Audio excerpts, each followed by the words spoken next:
Di antara kita, mungkin semua dari kita pasti pernah atau sedang atau terus bergumul dengan hidup, dengan banyak perkara yang sing ora rampung-rampung.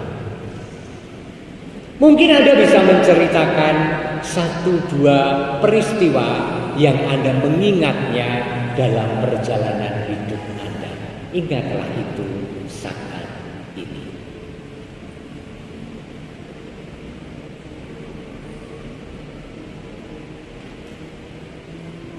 Emas dimurnikan dengan bara api. Jiwa disucikan dengan pengalaman-pengalaman jatuh bangun kehidupan. Dan itu juga dialami oleh para suci. Diarinya Bunda Teresa dari Kalkuta diterjemahkan dalam bahasa Indonesia dan diterbitkan. Dan menjadi ketahuan betapa santa yang suci itu dalam hidupnya mengalami pengalaman yang sangat panjang, kekeringan, merasa bahwa Tuhan tidak peduli, bahwa Tuhan meninggalkan dia. Dahsyatnya adalah Bunda Teresa dari Kalkuta walaupun kering dan tidak dalam tanda kutip mengalami Allah yang membomong, yang memeluk, yang membomong, tetapi dia setia melakukan yang ia yakini baik dan berkenan pada Tuhan. Ini yang sangat tidak mudah. Abraham tidak paham dengan janji Allah, bahwa ia harus meninggalkan tempatnya yang nyaman dengan keluarganya, dengan ternaknya, dengan kekayaannya, dan pindah ke negeri yang tidak pernah disebut seperti apa. Dan Abraham mau saja karena perintah Tuhan. Ketika anak satu-satunya yang dijanjikan mempunyai keturunan sebanyak bintang di langit dan pasir di pantai, dan minta supaya anak itu dikurbankan, Abraham tidak bertanya pada Allah. Dia membawa anaknya untuk memikul kayu-kayu bakarnya, dan ia sendiri mengasah pedang untuk mengorbankan anaknya bagi Allah. Poinnya adalah setiap pribadi dari kita mengalami pergumulan hidup. Boh sing anake murtad, boh sing secara ekonomis bangkrut, boh rekasane bangun katresnan marang bojo, boh difitnah oleh orang lain, boh rekoso terus anggone golek panguripan dan seterusnya. Setiap pribadi mengalami pergumulan. Tetapi pertanyaan bagi setiap pribadi adalah, ketika aku bergumul dalam pergumulan yang sangat dahsyat, seolah-olah tidak tertahankan dan tidak terpikul beban ini, apakah aku setia untuk menghidupi kepercayaanku kepada Allah? Dan pada waktunya Allah akan memberi kelegaan kepadaku dalam kehidupanku, dan aku sanggup menanggungnya dengan sabar. Waktu Tuhan pasti yang terbaik, walau kadang tak mudah dimengerti. Lewati cobaan, ku tetap percaya waktu Tuhan pasti yang terbaik. Saudara-saudara, kalau hari ini, saat ini Anda membawa beban, membawa pergumulan, membawa perkara yang terus ingin Anda selesaikan, dan Anda berdoa kepada Tuhan, ayo kita hayati lagu ini semua. Kelihatannya apa? Waktu Tuhan pasti yang terbaik, walau kadang tak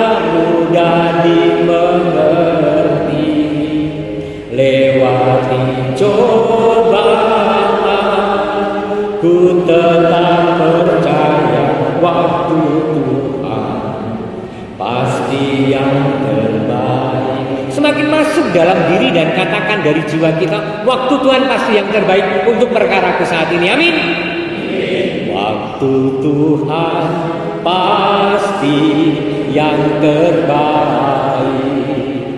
Walau kadang tak mudah dimengerti, lewati cobaan, ku tetap percaya waktu Tuhan pasti yang terbaik. Kemuliaan bagi Tuhan kita, haleluya. Keperucut bilang haleluya Prapaskah. Saudara-saudara yang dikasihi Tuhan, Abraham dan Bunda Teresia dari Kalkuta itu berbeda dengan pesiaran umat Israel. Kita tahu pesiaran umat Israel sejarah keselamatan itu umatnya itu jatuh bangun. Nenek moyang kita itu membangun kepercayaan dan mengandalkan Allah. Lihatlah dalam bacaan pertama apa yang terjadi. Ketika bangsa Israel, umat Israel dituntun oleh Allah di padang gurun dan mereka mengalami pergumulan, mengalami perkara yaitu kelaparan, tidak ada air, mereka kemudian langsung bersungut-sungut. Maka bersungut-sungutlah bangsa itu kepada Musa dan berkata, "Mengapa pula engkau memimpin kami keluar dari Mesir untuk membunuh kami? Anak-anak dan ternak-ternak kami dengan kehausan." Lalu berserulah Musa kepada Tuhan dan seterusnya. Masih dalam kalimat terakhir. Oleh karena mereka telah mencobai Tuhan dengan mengatakan, "Adakah Tuhan di tengah-tengah kita?" Ketika mereka bergumul, mereka meragukan apakah ada Allah yang membantu. Apa gunane aku sembahyang? Apa gunane aku nang gereja? Apa gunane aku mengikuti kehendak Allah? Nek nyatane pergumulanku ra rampung-rampung. Dan di antara kita adalah meninggalkan Tuhan dan mencari kekuatan-kekuatan di pihak lain. Dan hari ini dialog antara Yesus dan orang Samaria, Tuhan Yesus yang orang Yahudi dan perempuan orang Samaria sangat menarik.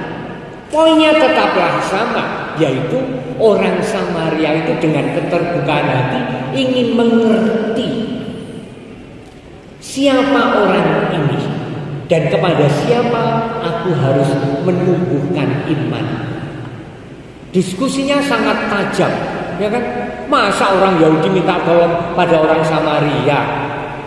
Padahal orang Yahudi memusuhi orang Samaria karena menganggap orang Samaria itu kafir. Kenapa kafir?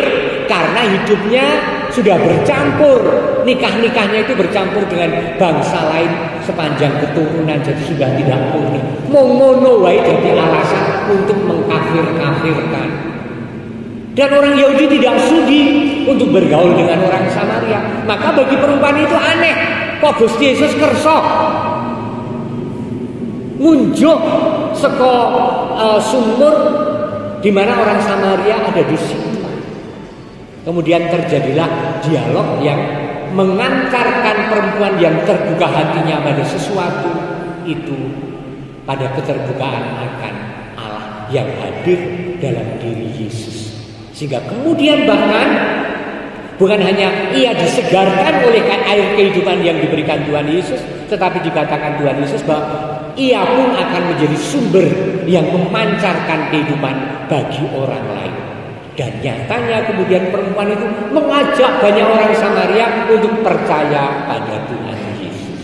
Lihatlah proses pergumulan iman yang sangat tidak mudah untuk siapa.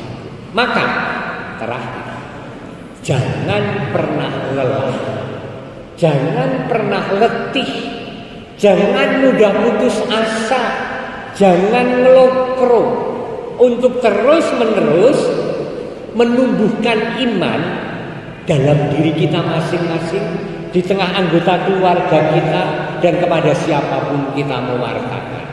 Karena Roh Allah bekerja pada kita yang terbuka dan setia, walaupun seringkali mengalami krisis, pergumulan, dan banyak perkara. Amin.